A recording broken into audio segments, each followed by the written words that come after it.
being an overage player that have gone on, which is now a fantastic opportunity for them to continue to pursue, their hockey goals, right? So that's kind of where we are, and we need to see, how things continue to develop and focus on, for us, what has made us the best development league in the world, and the stats bear that out. And, we'll focus on continuing to improve the player experience, doing more in the areas of sports science and strength and conditioning and nutrition and all the sorts of things that impact the player experience, and also create better hockey players. That's actually what I was curious about, Brian. What do you think do you think you need to adapt, change? Like, how do you think the OHL and CHL will, evolve, I guess, in light of all this? Well, absolutely. We have to continue to adapt. We have to continue to adapt and evolve regardless of this change. And this change is one that, requires, everybody in the hockey ecosystem to adapt, right?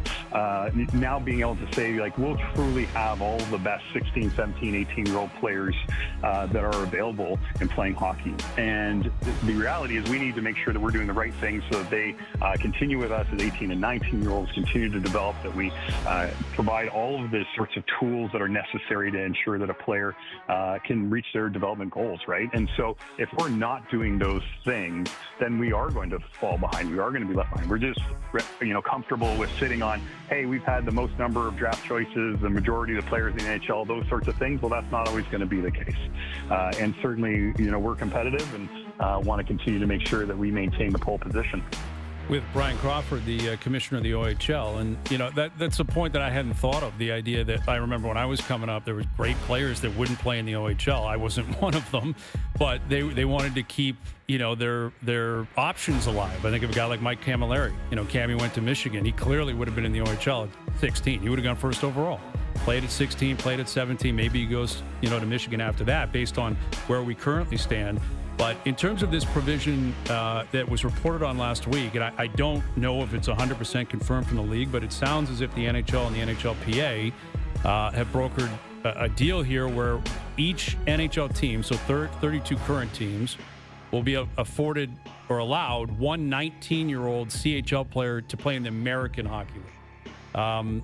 If and when that comes to fruition, how would you react to that?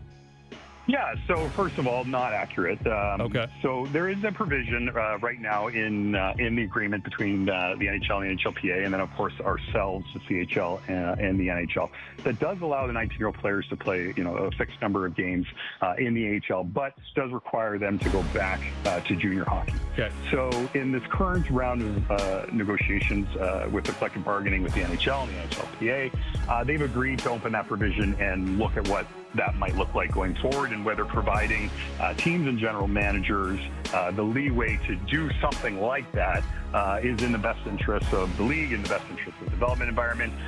So as it stands today, nothing has actually been decided about mechanics or anything like that, if it is even to go forward. And those are discussions that we actually are very much active in with the NHL in talking about how best to proceed and move forward.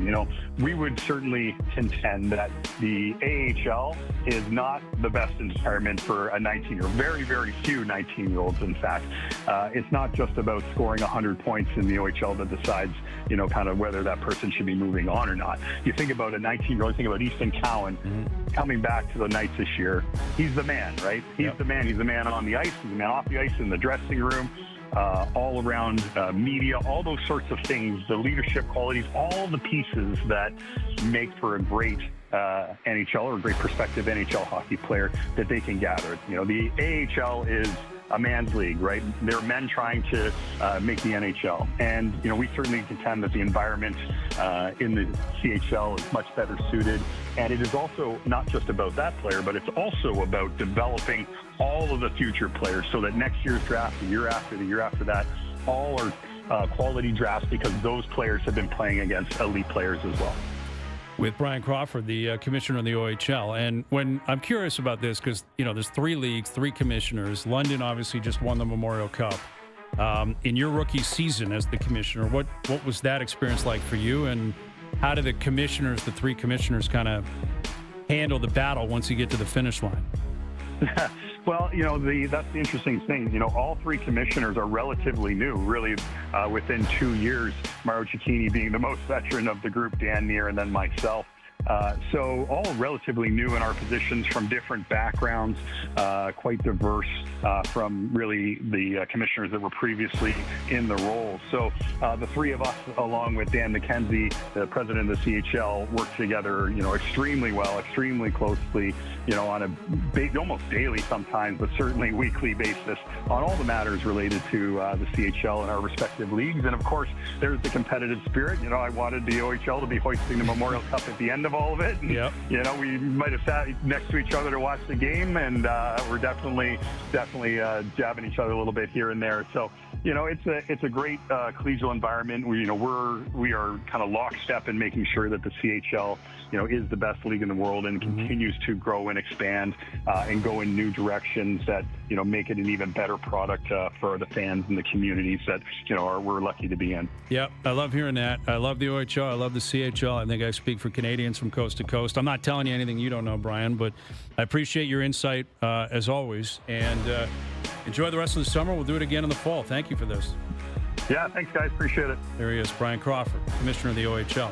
So interesting that, he brings up a very good point about keeping your, I guess, ability to go to the NCAA. That was always an issue for a lot of 15-year-olds, 16-year-olds, 17-year-olds. But now that the rules are completely changed, you don't have to play like junior B or junior A. You don't have to. You can go to the OHL. You can go to the CHL and play, even if your intention is to leave. But you can get 2 years out of a kid that goes to college where you didn't get to have that in the past. And obviously, what their attack plan is, based on what Brian's insinuating, is get them in and try to keep them.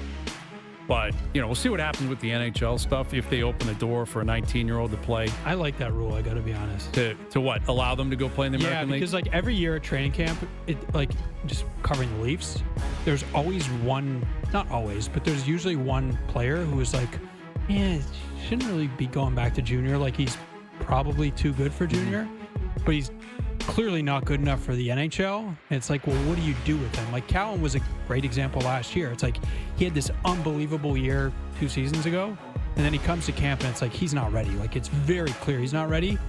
And what are your options? You can't put him in the NHL because he's not ready, and you can't put him in the AHL because he's too young. So you just have to send him back, and it's that doesn't feel like a fair solution for him. Even for the player, exactly. Yeah, I know what Brian's saying.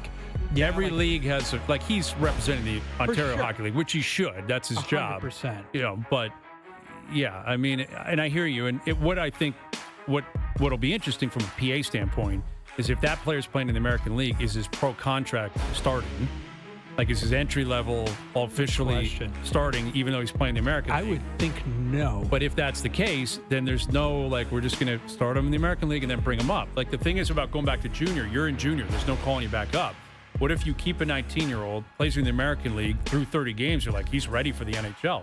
Can you bring that kid up? Or is there an agreement that he's got to stay in the American League the whole year? Think so. Okay, then if I'm the player, I'm once he comes up. But then what does he get paid? But if the PA, exactly, you're I'm a professional then. If you want me to play in the American League as a professional, I'm starting my NHL I think, contract. Honestly, I haven't thought this through, but I would think a team would be okay with that. You want to burn 1 year, the entry level, just playing those are so valuable though, man. They are and they're not. Because he's burning in a year he's not doing anything. So he's you know what I mean? You're getting closer to becoming a restricted free agent with your next contract, but you haven't done anything. Mm-hmm.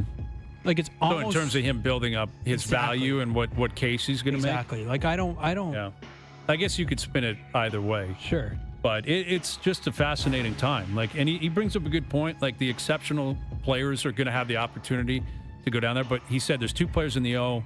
I believe I've heard some rumors or reports that there's already players committed after next year to go down. And it's about the money. That's what you can't control. Yes, it's tough if you're 18 down there. Yes, it's tough if you're 19. But if a college is I'll give you $1 million, I'm willing to test it out. If I'm 18 and you give me $1 million or $500,000 American, I'm going. I'm not playing in Peterborough anymore.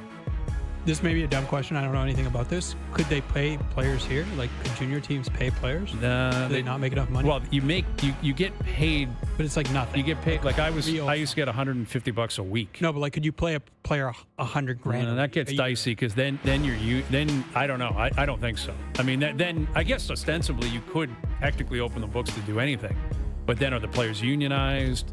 Do you have a salary cap? Like, that's the thing about the NIL stuff in the States. It's just bedlam. Yeah. It's just all hell's broken loose. There's no limit on anything. There's no cap. There's nothing.